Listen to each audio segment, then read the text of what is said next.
तो कैसे हैं आप सभी। उम्मीद करता हूँ सब बढ़िया होंगे, सबकी तैयारी बहुत बढ़िया चल रही होगी। और आज ये हिस्ट्री का 5वां वीडियो है। हिंदी के 28 वीडियो अपलोड हो चुके हैं, आप उनको जाके देख सकते हैं। हिस्ट्री के लिए प्लेलिस्ट बनाई गई है हिस्ट्री नाम से, आप वहाँ पे सारे वीडियो देख सकते हैं। तो वीडियो को लाइक कर दीजिए, चैनल को सब्सक्राइब। तो स्टार्ट करते हैं आज का पहला क्वेश्चन। तो ये है हमारा, प्राचीनतम व्याकरण अष्टाध्यायी के रचनाकार हैं, तो वो कौन है? पाणिनि।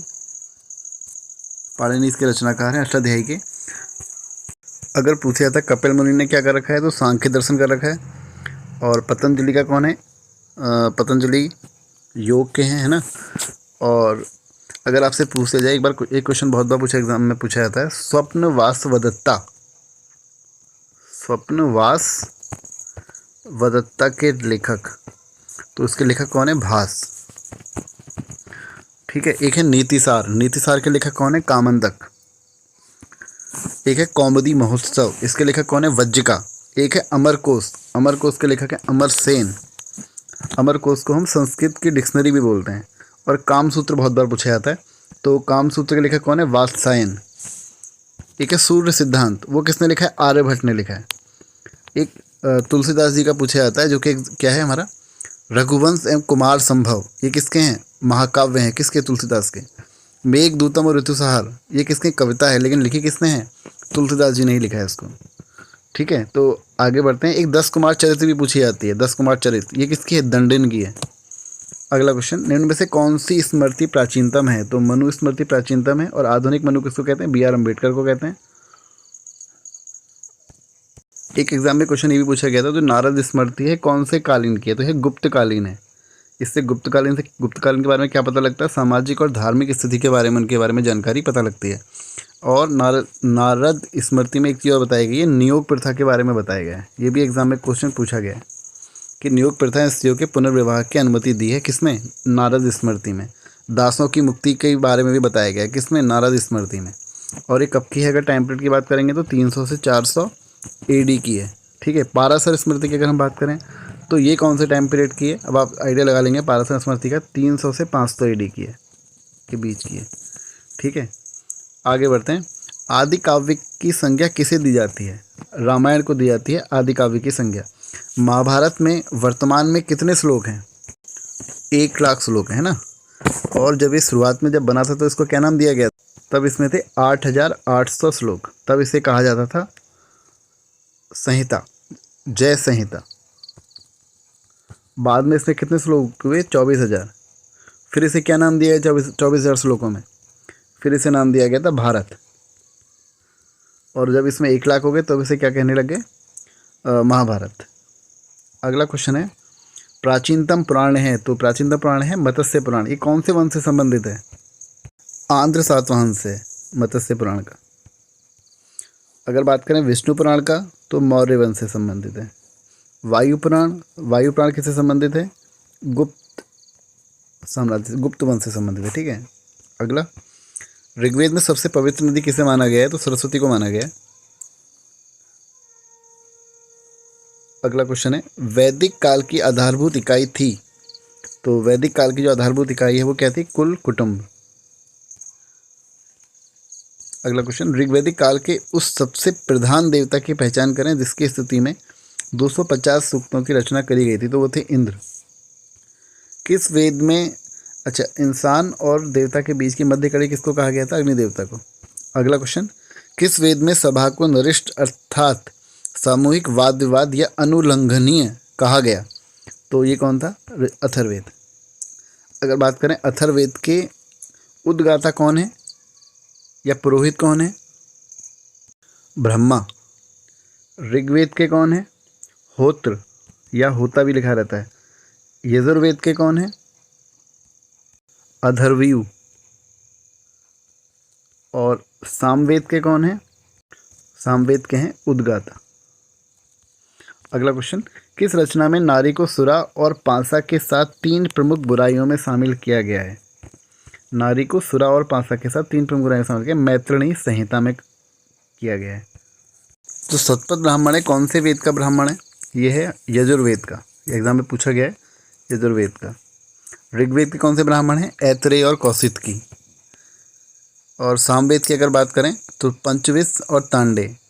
और अथर्ववेद का एक है क्या, गोपद। एक है हमारा इसमें छांदोग्य उपनिषद।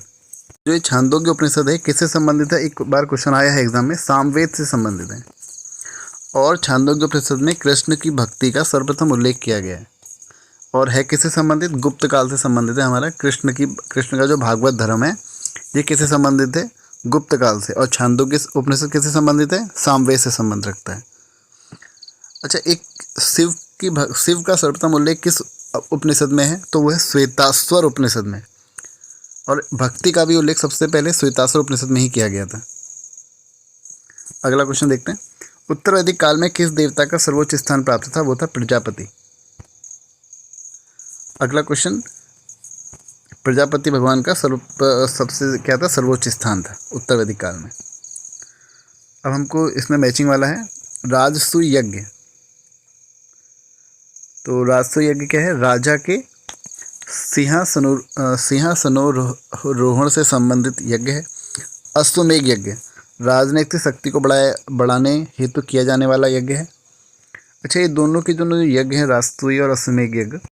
तो हमारा तीसरा है वाजपेयी यज्ञ। ये क्या है, हमारा शौर्य प्रदर्शन और प्रजा के मनोरंजन हेतु किया जाने वाला यज्ञ।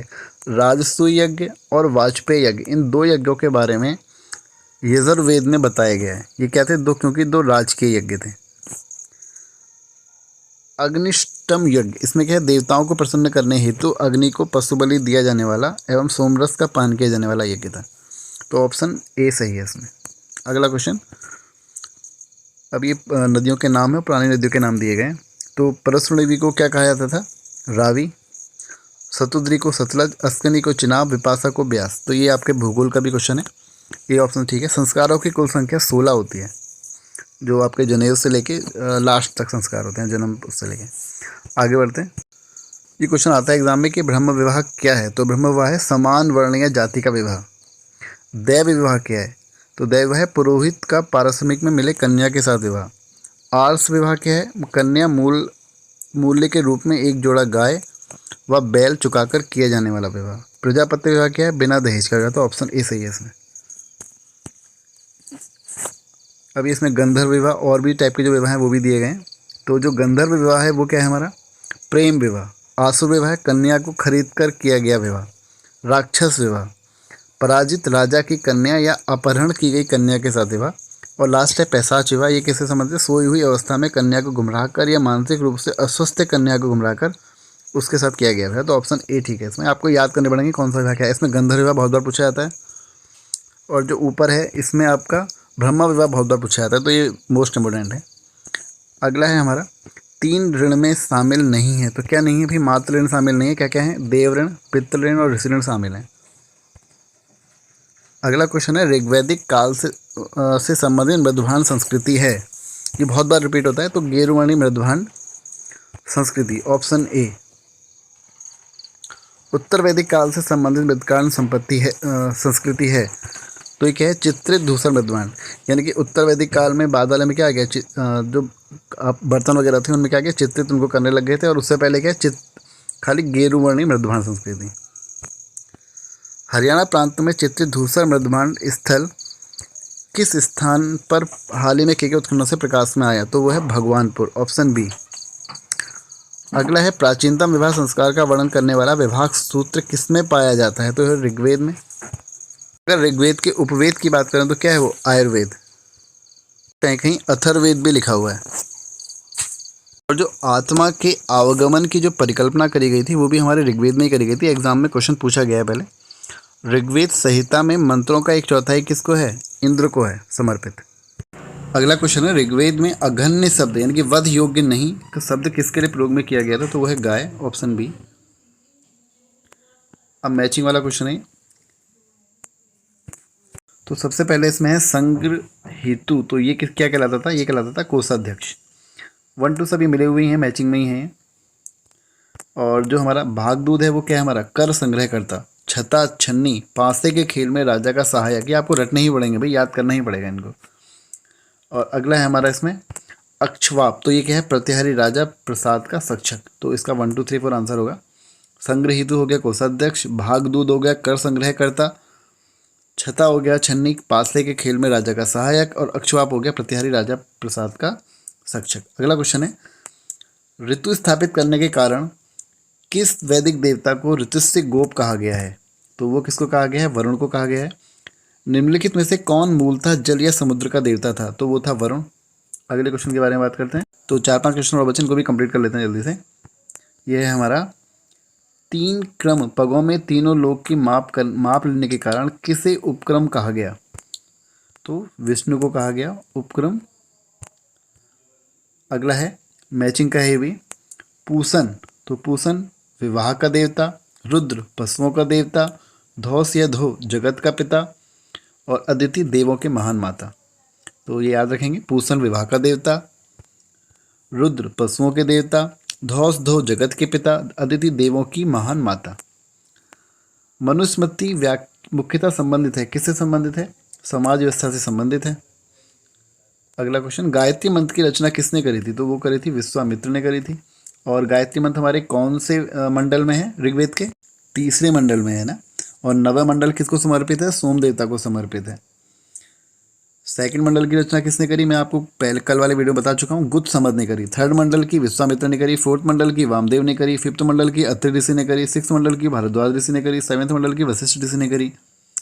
और 8वें मंडल की कण्व ने करी, है ना। और 9वें की किसने करी? पवमान अंगिरा कहते हैं, सोम देवता का वर्णन है 9वें मंडल में। आगे बढ़ते हैं। अवेस्ता व ऋग्वेद में समानता है। अवेस्ता किस क्षेत्र से संबंधित है? तो यह किससे संबंधित है? हमारी ईरान से संबंधित है। ऑप्शन बी इसमें सही आंसर होगा। निम्नलिखित में से कौन सी एक ऋग्वैदिक आर्यों की लाक्षणिक विशेषता नहीं है? तो वो लोहे से परिचित नहीं थे ये लोग, ये आपने बहुत बार पढ़ लिया है। अब किस किस से परिचित है एक बार इसको भी पढ़ लेते हैं। वे अश्वों, रथों और कास्ती के उपयोग से परिचित थे। वे गौ से परिचित थे, यानी कि गाय से परिचित थे, जो संपत्ति को सर्वाधिक महत्वपूर्ण रूप से थी। वे ताम्र और आधुनिक हल फाल के उपयोग से परिचित थे। अगला क्वेश्चन है, 4-5 क्वेश्चन बचे, जल्दी से कंप्लीट कर लेते हैं। ऋग्वेद में निम्नांकित किन नदियों का उल्लेख अफगानिस्तान के साथ आर्यों के संबंध का सूचक है? तो कौन है? कुबा और क्रमु। अगला क्वेश्चन है, धर्म तथा ऋतु भारत की प्राचीनतम वैदिक संस्कृति के एक केंद्रीय विचार को चित्रित करते हैं। कौन? धर्म और ऋतु। इस संदर्भ में निम्नलिखित कथनों पर विचार कीजिए। धर्म व्यक्ति के दायित्वों एवं स्वयं तथा दूसरों के प्रति व्यक्तिगत कर्तव्यों की संकल्पना था, बिल्कुल सही है। ऋतु मूलभूत नैतिक विधान था, जो सृष्टि और उसमें अंतर्निहित सारे तत्वों के क्रियाकलापों को संचालित करता था। दोनों ऑप्शन ठीक है, 1 और 2। आर्यों के आकृतिक होम सिद्धांत का पक्ष किसने लिया था? ये बहुत बार पूछा गया क्वेश्चन है, बहुत बार रिपीट होता है। बाल गंगाधर तिलक ने। आकृतिक होम सिद्धांत याद रखना है, बाल गंगाधर तिलक। मैचिंग है, तो पुराने नाम है और अभी वर्तमान के नाम है। तो कुबा गंडक नहीं, कुबा गंडक नहीं है भाई, कुबा है काबुल, है ना। कुबा है काबुल। परसरणवी है क्या? रावी। सदा नीरा है कौन? गंडक। सतुद्री है सतलज। तो ऑप्शन बी सही है इसमें। ऋग्वेद में सूक्त हैं, तो ऋग्वेद में कितने सूक्त हैं? 1028। अच्छा 1028, इसमें जो अगर बात करें तो 1017 प्लस 11 हैं ये। तो जो 11 हैं इनको बोलते हैं वालखिल्य। क्या बोलते हैं इनको? वालखिल्य। तब जाके 1028 होते हैं। और इनमें सबसे नवीन मंडल कौन सा है? पहला और 10वां। और दूसरे से लेकर 9वें मंडल तक को क्या बोलते हैं? पारिवारिक मंडल, क्योंकि इनका निर्माण किसने किया था? ऋषियों के परिवार, जिन्होंने सबने मिलकर किया था। अगला क्वेश्चन है, पूर्व वैदिक आर्यों का धर्म प्रमुखता था, तो क्या था भाई? प्रकृति पूजा और यज्ञ। पतंजलि कौन थे? तो वो थे पाणिनि के संस्कृत व्याकरण का एक टीकाकार। अगला क्वेश्चन है, सतपथ ब्राह्मण से संबंधित राजा विधेय माधव से संबंधित ऋषि थे, कौन थे? ऋषि गौतम रहगुण। और सतपथ ब्राह्मण कौन से वेद से संबंधित है? यजुर्वेद से संबंधित है। और अथर्ववेद का एकमात्र ब्राह्मण कौन सा है? गोपद। याद रखना, ये बहुत बार पूछा गया है। तो इस वीडियो में इतना ही। वीडियो को लाइक करके चैनल को सब्सक्राइब कर दीजिएगा। Thank you.